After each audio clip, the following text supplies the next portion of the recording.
Hi guys, just finished my swim there and checking out the moon in it already. Look at that. Beautiful.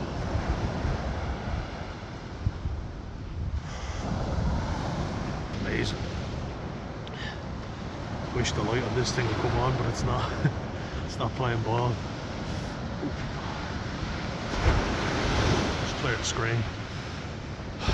So, just wanted to talk about being nearly a month sober after doing over a month and then having a minor slip up at the flat, you know.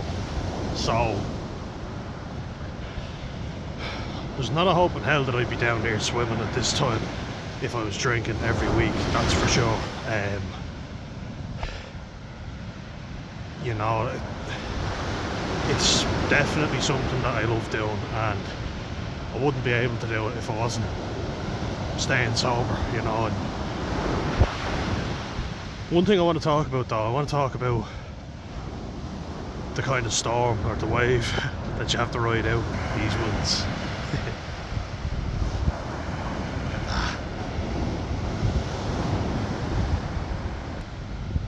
Like,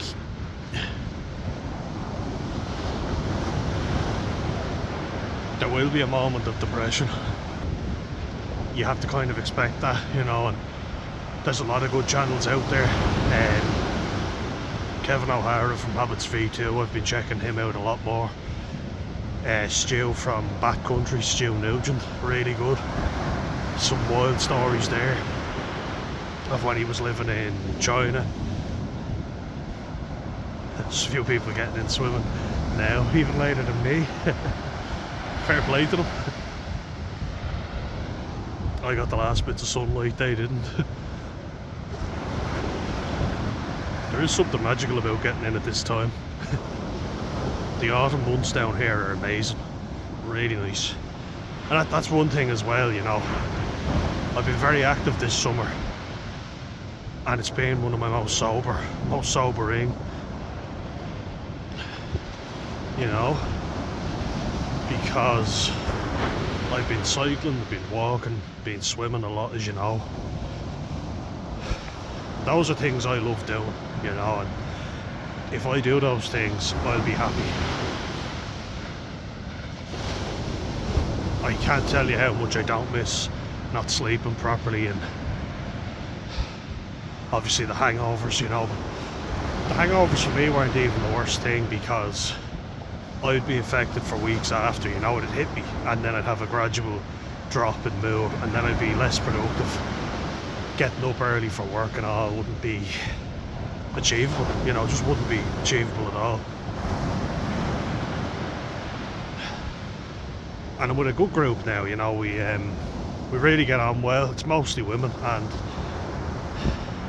I would like to get more fellas doing it, but the girls that I'm with are great. And then we have Karen, who's the mammy of the group, and she's not a Karen at all, it's just her name. But she's far from a Karen. She's lovely, and you know, everybody's really nice. I'm delighted to be out working again. It's not too difficult, you know, it's not a difficult job. It's actually really good, you know. You come in, you have a cup of coffee, you chat with everybody, you clean the place, get it arranged for whatever group are coming in. The kids, in fairness, are amazing. They all clean up after themselves. I didn't even have to ask them to clean up. They were putting the bowls in the sink, washing them. It was like, you have them well trained. Really nice, you know.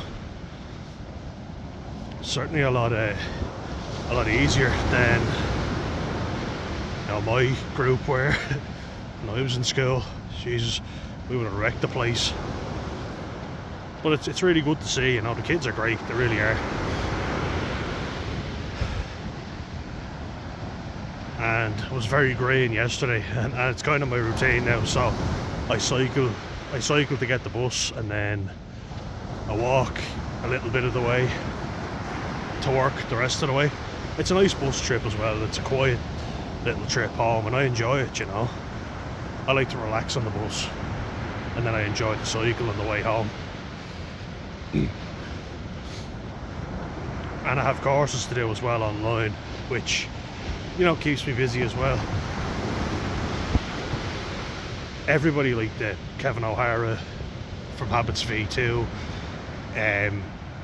Stu Nugent from Backcountry, Stephen Curry from Stephen Sober Living, they all say you've got to replace the time, you know, you've got to do something else. Those are channels that I recommend a lot, you know, and I don't want to steal their ideas, I want to give them full credit for what they've taught me. You know, and it's interesting because you can have different perspectives on stuff, right? So, Stephen Curry from Stephen Sober Living, what he says is, he's a Geordie fella, from Northumberland, near Newcastle in the northeast. But it's interesting because he says when he drinks most is the winter, when he drank the most, because he's obviously sober now, otherwise you couldn't call the channel Sober Living.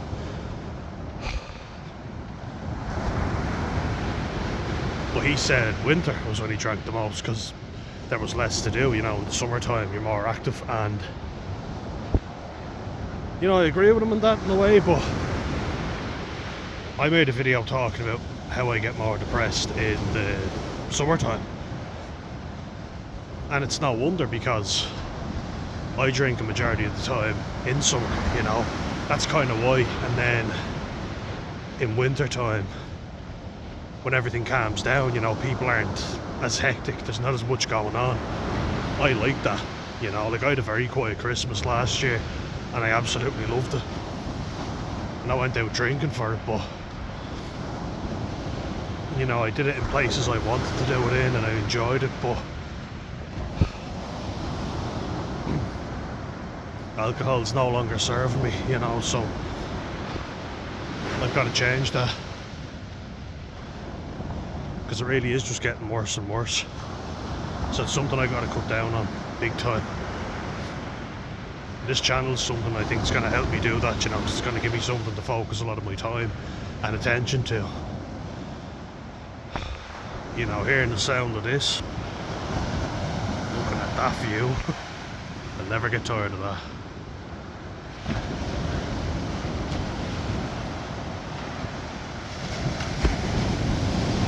Never get tired of that view. But everyone agrees you got to replace the void, you know, so you're not going out every weekend getting shit-faced. What are you doing instead? So the healthy habits, got to keep up with them, because they're really helping me out big time. And you know, there's an interesting one, because on one hand, when I look at all these sobriety channels, the youngest one out of them, the ones that I mentioned there, the youngest guy is Stu from Backcountry, and he's only in his 40s, you know, his early 40s I think. And why am I bringing that up? What has age got to do with it? Well, what it has to do with that is, I feel like, oh, are they all giving up alcohol because they've done their living, you know what I mean? Kevin O'Hara from Habits V2 is 60, and Steve from Sober Living, Stephen Curry, he's in his, I think, mid to late 50s, if not 60s. An older man anyway, but he was literally on death's door. Kevin O'Hara was as well, at one stage. He was talking about couldn't even get up onto a stool, you know, standing up onto a stool in his 40s. You know, like a bar stool or something, just to fix a light bulb or whatever. And part of me was kind of thinking, I'm only 27, I have to keep reminding myself of that. Only recently 27. But I'm still young, you know. These guys had to give up alcohol because they were older and it was damaging their health. So is that why they're giving it up and telling me and everybody else they should think about giving it up? And is it easier for them to say because they're older and they've done all their fun drinking? But then in the other way, I think, no, flip that around, because they're now living with these conditions. You know, their health has suffered as a result of years of binge drinking, and it'll never get any better.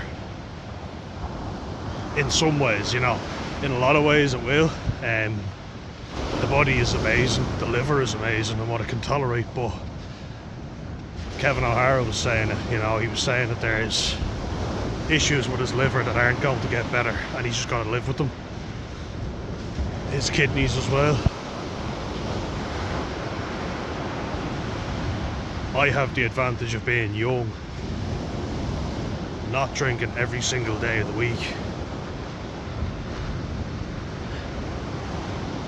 You know, my body is in alright shape. It's not in too bad shape, considering the binges I've gone on before, you know.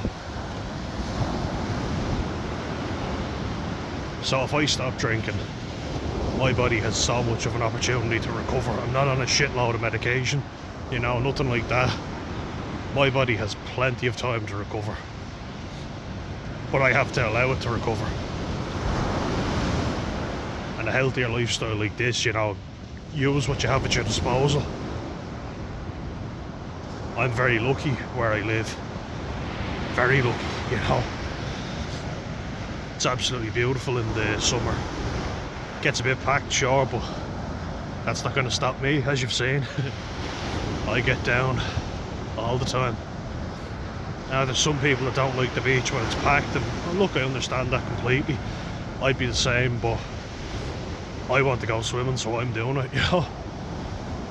Never mind anyone else. And I enjoy a few alcohol-free beers, you know, because I like the taste. And I think that's fine. And I think if you enjoy the taste and you want the feeling of having a nice cold pint, by all means, get an Erdinger alcohol-free, in German, alcohol-free beer. Get a Heineken Zero, get a Guinness Zero, you know. Why not? Get a few of them and enjoy them, you know, have them on special occasions. And don't go places that are going to trigger you.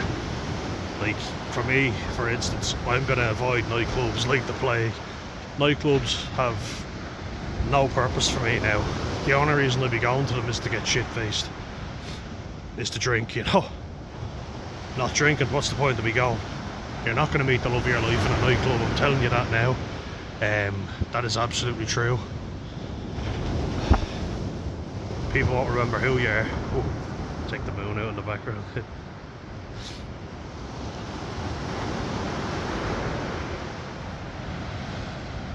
Will I go to pubs? Yeah, potentially, you know, I might get food and a coffee or an alcohol-free beer, you know. I could still do that. Restaurants, you know, somewhere where I'm going to be eating food and I don't have to drink. Nightclubs just do not serve me anymore, as I've said. And look, I'm not telling you how to live your life, you know. You can choose to do what you want. We all are in control of only ourselves, but I think the fact that it's normalised, you know, drinking all the time, means that we normalise the health conditions that come with it. You know, people being on statins and steroids like prednisolone when they get older, you know. Everybody thinks alcohol is fine. They only frown on smoking. Like, I even had an uncle say to me before when they caught me smoking, he said, smoking will kill you, but a few drinks is fine. You know, and I'm kind of there thinking, well, both will kill you technically, you know. You know, like, people are completely unaware of the damage that alcohol is doing to their body. It's a carcinogen, you know, and a bad one. So all these different forms of cancer that we're getting, if we stop drinking, we could probably completely prevent them. But believe me, I understand how difficult it is. You know, a guy who's not even a month sober telling you this. Trust me, I know how difficult it is. But I think we could prevent an awful lot of early deaths. We could definitely prevent depression. Alcohol's a depressant. People drink, they get depressed. Seems like a no-brainer, but when the anxiety hits, when the social situation hits, we all feel like we have to do it, don't we? It's a difficult one, alright. I haven't got all the answers, but I know that I appreciate all this stuff much more, and I'm able to do it every day when I'm not drinking alcohol. So I leave you with that, guys, and hope you're all well. It's getting dark here, so I better head home. Happy Thursday, and hope you're all doing well. Thanks again to everyone for the birthday wishes, I really appreciate it. And then tomorrow and Saturday I'm in working with my youth group. We're doing a bit of laser tag, and I'm looking forward to that quasar type of thing, you know. But that's it, enough from me. See you later, guys.